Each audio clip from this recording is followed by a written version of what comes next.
Hi, and welcome to this session called SOT316, Down the Rabbit Hole with SAP Intelligent RPA. My name is Jakob Kjaer. I'll be your host for this session, so let's get on it. So this session won't be a technical session because there's plenty of excellent blogs out there how to get started with RPA and how to develop the bots, etc., etc.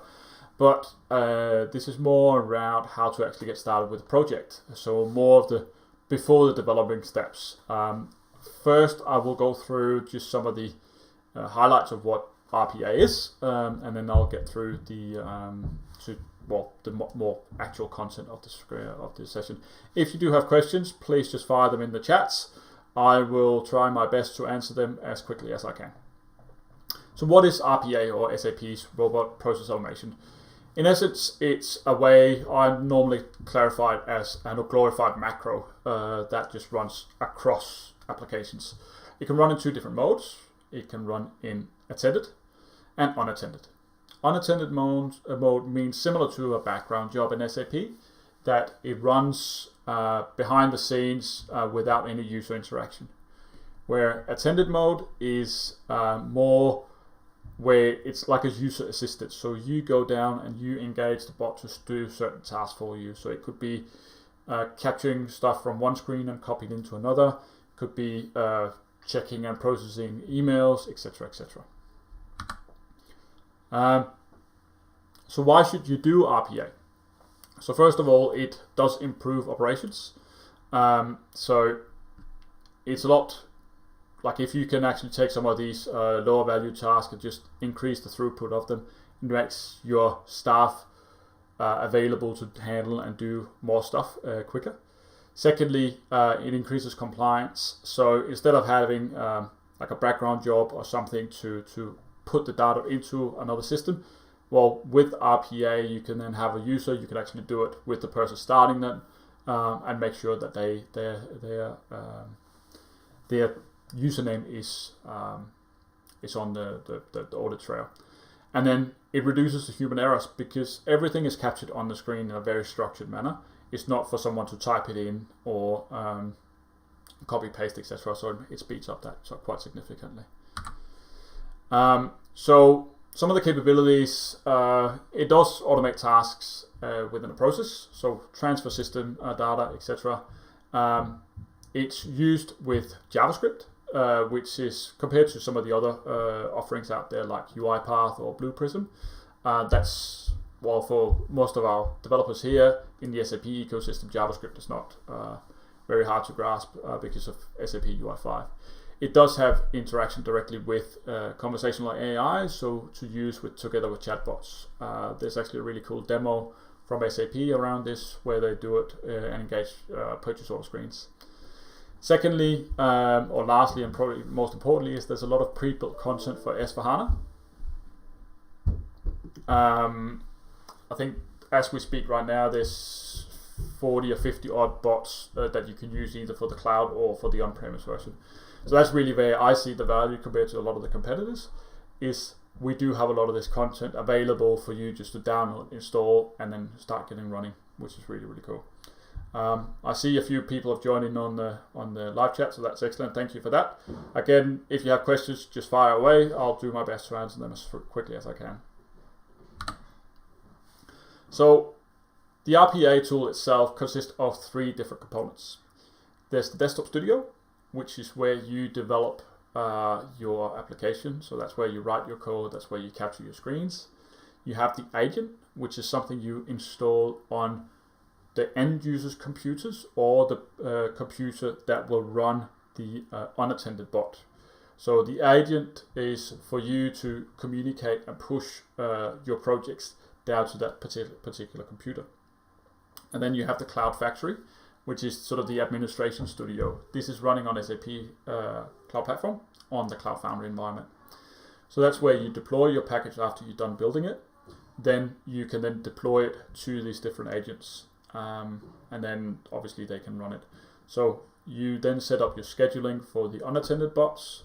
You can set up your API triggers if you have an API trigger, or create these attended mode for the end user to engage and start it themselves. So when you start a RPA project, instead of just trying to hack away and start automating a lot of things, if you have a really simple process, maybe that's different. But what I found was one of my learnings from a client implementation that I did recently was I needed sort of a visual tool to make sure I had a shared understanding or common understanding together with my client what we were endeavoring to build. I use something called user story mapping for that. This is a tool implemented or created by Jeff Patton, which is more sort of an agile tool, but I've used it and it works really, really well with RPA. So what it is basically a narrative from left to right explaining a process. It gives a pretty good visualization, and I'll show you that in a bit, of, well, we have these high-level tasks. Under this, you'll have these features, etc., etc. And it gives a better way for your members or stakeholders to go and refer to a single step and say, okay, well, remember when we discussed this, this and that, etc. Well, this feature, could it be like this, or etc., etc. So the idea of using user story mapping, is to develop this shared understanding. So what I mean with that is, you really, like you as a developer might understand things in one way, your BA understands in another, and then your end user will understand in a third way. So by using user story mapping and having a workshop like this, you make it about the conversation.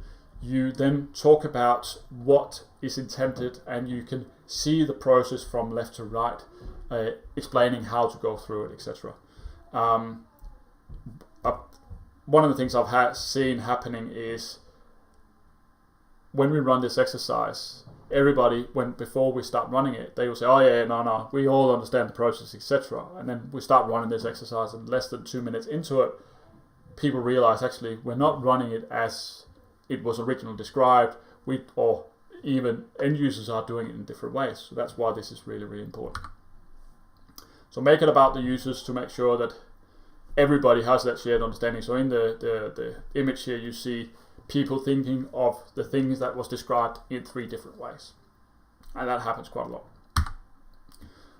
I'm sure we've all seen this image here with how the customer explained it, what the project manager understood about it, and then what the customer really needed. So you can't really trust your end users to explicitly say what they actually mean as well. So by running a workshop with user story mapping, you soon realize that the users themselves actually don't have that shared understanding of how a process is intended to be, and then they can start working together to create that shared understanding, and then have sorry, I just realized my image is taking over the little thing at the bottom here. I'll just move that across, sorry. It should be better. Yeah, so really work together to create that shared understanding of how this process is intended to be. So what is a user story map? So you see it here with people collaborating about it. So you have the steps up top, and then you have the details going down. So there's really 3 components to it. There is the tasks, which is the sort of the skeleton of the process. You have a backbone, and then you have these user stories or features for each individual tasks. And then what you could do once you're done with the story map is you could slice and dice this for different releases, etc. So think about a email client. So when we want to create a new email client, the first step you want to do is to create these user tasks. So you really try to get sort of the overall skeleton. So with an email, we need to be able to search for emails, we need to be able to file them, we need to be able to compose them, read them, delete them. We'll have a calendar, we'll have appointments, etc., etc. So this is not about the depth of what features in each, but this is all about the sort of high-level features of what do we want in each or in this email client. And then what you do afterwards is that you start grouping these together in groups or topics that make sense. So, for example, as we see here, you have organized email. Okay, that's where you search, that's where you file them. You can manage your emails, compose, read, delete, etc., etc. So another example, as I've put it in here, is think of a backbone where you will browse movies. So in this, you'll have a task to see all the list of movies, and then under that task is where you'll have your features say, okay, well, I want to be able to filter on different things, etc. And then you will see only movies that are playing now, etc., etc. As soon as you have this backbone and the task, you can then start putting this into the sort of the left to right flow. So it doesn't need to be a complete story, but it gives you again that idea of you can always come back to it and retell the story. So it's fairly easy from here to say, okay, well, all right, we'll have this email client. In here, you'll be able to organize, manage your calendar, contact, and email. You can search, etc., etc., etc. And then once you're done with that, that's where you sort of go through and say, okay, well, what features do we want in each of these tasks? What I use for the RPA is I sort of went through a high-level task and then, okay, what do I need to fill out on each screen, etc., to make this work? I'll show you that in a bit. So we end up with something like this in our little example here with a lot of different features, etc. And then you can start saying, okay, well, how can I group this in to do different releases to de-risk by project and do more recurring releases and iterative. So this is a training exercise that I've run on some of our workshops to get people in that right mindset. So write down the first thing that you did in the morning, then write down the next thing you did, continue with these tasks until you're in the car, then you start organizing, so grouping it all together with the groups, cluster it, and then explore alterations. So, well, how do you do this if you're in a hurry, if you're late, or if you've had a terrible night and couldn't sleep, something like that. And then retell the story so everybody else can hear it. And then from there you can sort of create one common story for all the participants. So in my previous example, or where I used this, was a report that is running from SAP to align users into a third-party system. So as you can see here, there's a lot of different steps, and my backbone here honestly isn't making a lot of sense, but you can see the first step is that they export this report, or they run the report, and then they export it to Excel. Then they create a service request, they filter, then there's some org assignments, so you can't see anything here, I'll show you that in a bit. They check the user roles, they assign these roles, they do the update, handle the exceptions, and then update the service request in the end. And then you can see below, that's where I've created these user stories. I just used Excel to create this story map. As a user, I want to be able to run a particular report. I want to export that to Excel to save to a network drive. Then I want to create the service request. And then in the service request, I have all these different fields that I want to add to it. I want to be able to filter. And then in the org assignment, you'll see that on the next slide here, it's more unreadable, but here below you can see my release. So the next release is where I have stuff for the check org assignment, because there was only one flow that actually needed this. So with this particular example here, there's 3 different processes. They could either add, remove, or modify existing access. So that's why, like the first one here is just to update and add. Then the next release, I added the functionality to delete. And then the last one, I added the functionality to modify.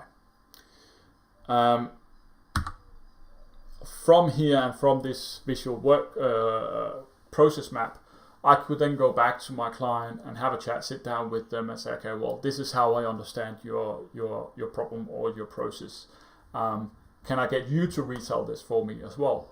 Because when you put it in their hands, they can quickly see if something is missing or if everything is good as golden. When we've confirmed that I could create this flow chart. So this is just done in Visio, I believe I did it.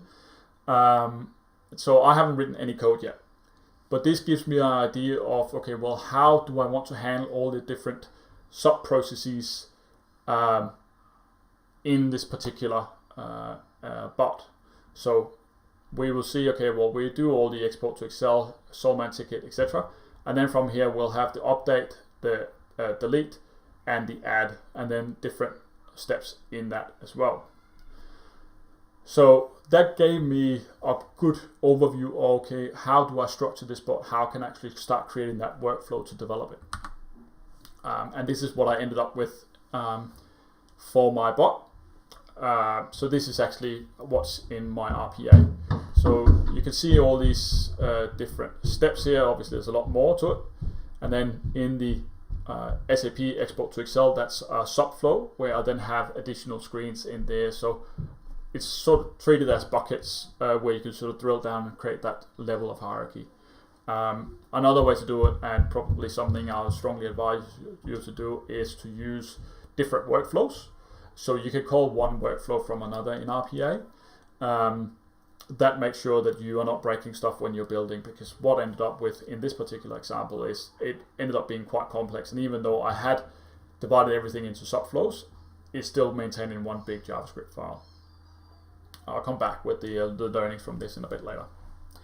But as you can see, it's a very long process here, but it's actually with these subflows, or if I hadn't done these subflows, this would have been absolutely unreadable. There would be so many steps in this that it would be impossible for you guys to follow through. So this is just an example of the subflow. So raise the Soulman ticket. I want to make sure I'm on the right screen, and then otherwise I'll log in. I'll click open the service request. I'll choose the service request type. I'll add in all my data to the screen, and then I'll save it and continue the process afterwards. So what has been my learnings from this experience? So first of all, try to use the debugger. So when you are developing or have captured the screen and you've added stuff to it, you can actually make sure that it's captured correctly by just building and firing up your project. You don't need to have added any code to it. Then you can see in the debugger, you can see whether it's capturing the right elements. You can also start to engage with it to add in code directly in the tester to say, okay, well, is it actually triggering the way I expected it to? I would strongly recommend you to visualize your flow in a similar fashion to what I did, because because this is a replacement for a process. You need to make sure your bot is following that process as it's intended to do. So that's why you need to have that shared understanding with your end users that it's run in the right way. Thirdly, iframes is an absolute bitch, sorry to say, to work with. I found that both the Soulman, so the web UI, which is using iframes, and also this third-party system that I was working with, was using iframes upon iframes, which made it incredibly hard to make sure that it was actually triggering these changes that I expected it to, and also just to capture the page. Sometimes it just didn't capture correctly, and then what I needed to do was to delete the page, recreate it, and make sure. And sometimes I did that up to 5 to 10 times. So SAP are redeveloping this studio as we speak. So they're coming out with a new version that will be announced soon, I believe. I think there's also already been a few demos of it, where they rebuild everything from scratch to a cloud-based IDE. So I hope really that this will improve it. But what you can see here is just some examples of how to trigger a change event, for example, on a stateful screen. So web UI, for example. So I want to have the assigned to, I want to trigger a change event to make sure it's written back to the backend. And then the other one is a slightly more complex one, where I needed to pick drop-down values for a particular submenu or drop-down list that I couldn't capture. So what I did was I ended up writing in JavaScript how to open up the drop-down list, pick the value that I wanted, and set that back, and then trigger the index. the change event. So it's fairly long, as you can see here. You can execute a script, so that's injected into the screen. But you can then write it. It needs to be written in one long text string, but then you can sort of use stuff from your RPA bot. So you can see here I've got by JavaScript get elements by ID, and then I actually get the name from my RPA capture, and then I continue in JavaScript, etc., etc. So I hope that makes sense. Please ask questions if you have anything to this.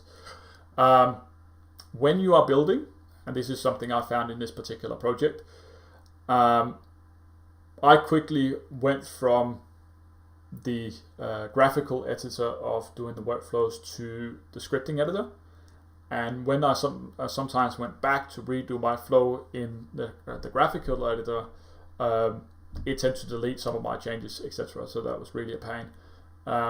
Hence why I got the Git here as well. Use Git.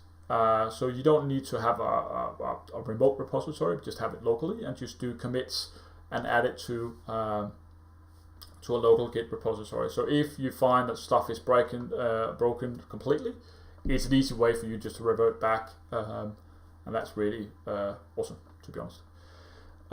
Also, if you find that your elements on the screen, you can't really click on them, etc. It could be that the offset, the little screenshot I have here, is wrong. So I found with my iframes that I needed to set an offset to make sure it was actually correctly aligned with the HTML element.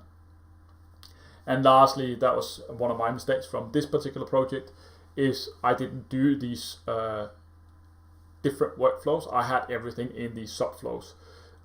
It makes a lot of sense from a graphical point of view, but what I would advise you to do now is to create these different workflows so it also can be reused by other bots as well. So it could be I create a sub workflow for my create Solman request, and then I can call that from in my main workflow, so to say. All right, that's what I had for this presentation here. I will just quickly copy paste all of your names into our Raffle. While I do that, if there's any questions, just please fire them in the chat.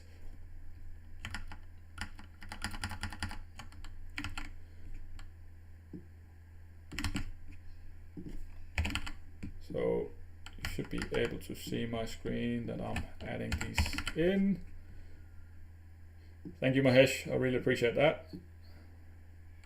So Mahesh just put into the chat that thank you for sharing your experience. Sorry, I'm moderating my own session here now, so you've got to bear with me just while I push these names in.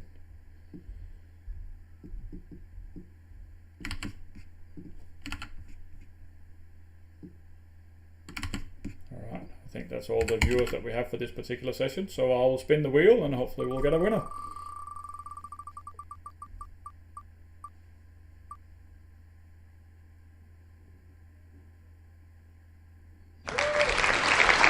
Congrats, Manu. We'll be in touch to give you your OpenSAP deactivation code. There's one question here from Sasha, if I tried other RPA tools. Yes, I have tried UiPath as well. I found that to be a bit tedious because the scripting language is different. So I'm not quite familiar with JavaScript. That's why I found the SAP's product to be quite easy to go and engage with. It's also built on Node, whereas UiPath is VB, which is not something I'm too familiar with. So I think, and I had this earlier, I'm not sure whether you followed from the beginning, but there's other valuable or other values to the SAP's offering compared to UiPath, for example, in regards to SAP, especially these pre-built RPA bots for the S4HANA Cloud or on-premise S4HANA. So that's really been great.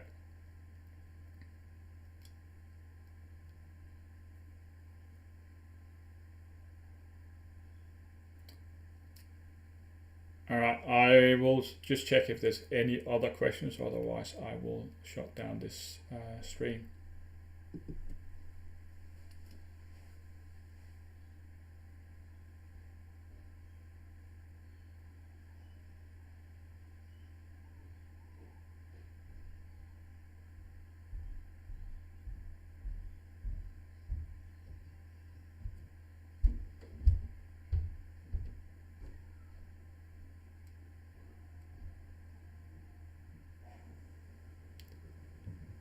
All right, thank you so much. If you have questions, just find me on the Discord server. I'll be happy to help you.